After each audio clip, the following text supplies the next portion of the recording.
I'm going to do a series of videos here for your enjoyment, which is all going to be about just circuit training. So I do these classes in the gym, and so I want to offer this service online to my members in the gym here in Cairns, but also online as well to anybody else who would like them.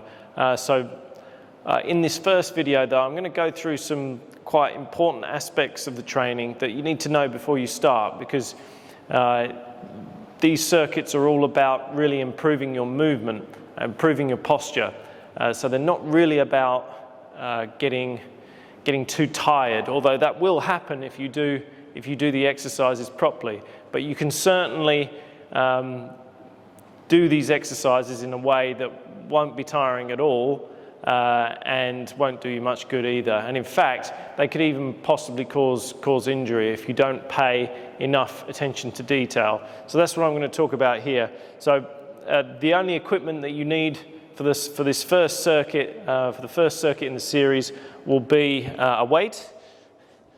So for me, I've just got 3 kilos here, but I would definitely advise 1 kilo to begin with. Even if you think you're really fit and strong, you probably won't need any more than that. I really only have the weights as a feedback mechanism, because most of the exercises are going to involve things like swinging here, and it doesn't feel quite so easy when it comes to feedback if there's not something in your hand, like a weight in your hand and a little bit of extra weight to swing. It's actually easier to swing. And also the only other thing you need is a mat, and that's it. Just a weight and a mat, and we'll get a good enough workout out of that.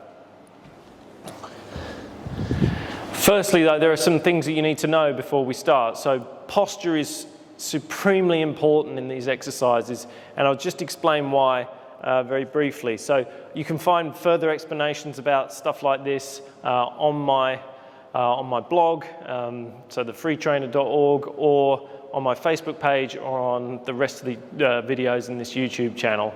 But I'll explain briefly why posture is important here. So most people have their own postural dysfunctions which are quite unique to them. They've had unique lives. Everybody's life is slightly different to one another. They have different genetics, but there are often some very big commonalities between people, and most of them revolve around sort of rounded shoulders and a kind of anterior tilt or a shift in their lower back like that. So those are probably the 2 or 3 most common problems, and then you've got other issues like scoliosis, which is a lateral curvature of the spine rather than the curvature of the spine sort of forward and backwards. That happens kind of laterally like that. All you've really got to think about with these circuits is kind of the side view of your posture. If you get that sorted as best you can, all the little other problems tend to sort of figure themselves out as well. So that's the main thing. Without getting into too much detail, I don't want to get into too much detail here in these circuits, but let's just take a typical problem. I'm going to be doing quite a lot of rotational exercises and swinging on one side, so one-sided exercises that require rotation. And so you're going to have a bit of a problem with that if you're in this rounded posture position. So a rounded posture position, as soon as I add any rotation in, the rotation comes from my hips and lower back. And then that also, I don't know if you can see what goes on at my knees here, that often also puts out of alignment knees, ankles, feet. It all goes wrong once you get the rotational aspect wrong. And the rotation is super important just with normal function of the human body. So the whole idea of my training is that I train you to function better as a human. And humans, their main function is walking, running, and to a lesser extent things like throwing balls, throwing punches, throwing kicks, things like that. But it's all kind of this one-sided rotational kind of movements that we do. And those are our typical movements. They're horizontal force vectors as well, so we're going forward and back mostly rather than lifting things. So I will do some lifting exercises because obviously you need to do that, but the lifting also, it works best when you've got the correct posture, and also it works best when we're using your torso as a whole rather than just the small muscle groups, which are really meant to be stabilizing muscle groups to guide the limbs along, like your arms and legs. So let's get into what the ideal is. So I'll start all of these circuits with your ideal postural position. So I want you to think of this from side on. So I don't have a mirror in front of me here, I've just got the camera in front of me, but I would almost always look in a mirror. That's always really helpful to begin with because you don't quite know how you're adjusting. So I'm just going to give you the example first. You can see this in my other videos as well. It's pretty simple, but most people don't really know how to do it. So we're going to go side on to the camera here.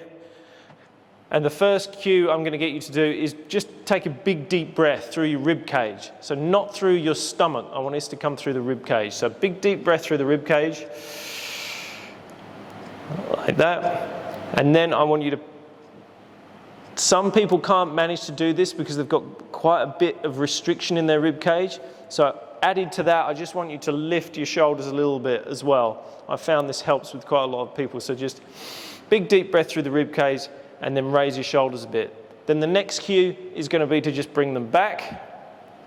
Not so far back that your elbows point behind your body. So your elbows should stay roughly in line with your body here. So your shoulders come back, your whole rib cage is lifted. Then this will probably give you a bit of an anterior tilt at the back here. You need to posterior tilt, so that's an anterior tilt, that's a posterior tilt. Think tuck the tail between the legs. So posterior tilt, and then suck the stomach in as much as you can. So suck the stomach in like you're posing for a picture, and then that is your ideal postural position. And then that's what I want you to try and maintain pretty much through every exercise. And so obviously we're not going to do every exercise standing up like this. There are going to be some where I'm going to get you to tilt your body in this position, but the idea is that you try and keep to this ideal of a neutral spine wherever you go. So whether we're moving forward, back, twisting, you're always keeping this neutral spine. So those are the things to just get you started. So just remember that postural position, try and maintain it through different phases of movement, and we'll get on with the circuits.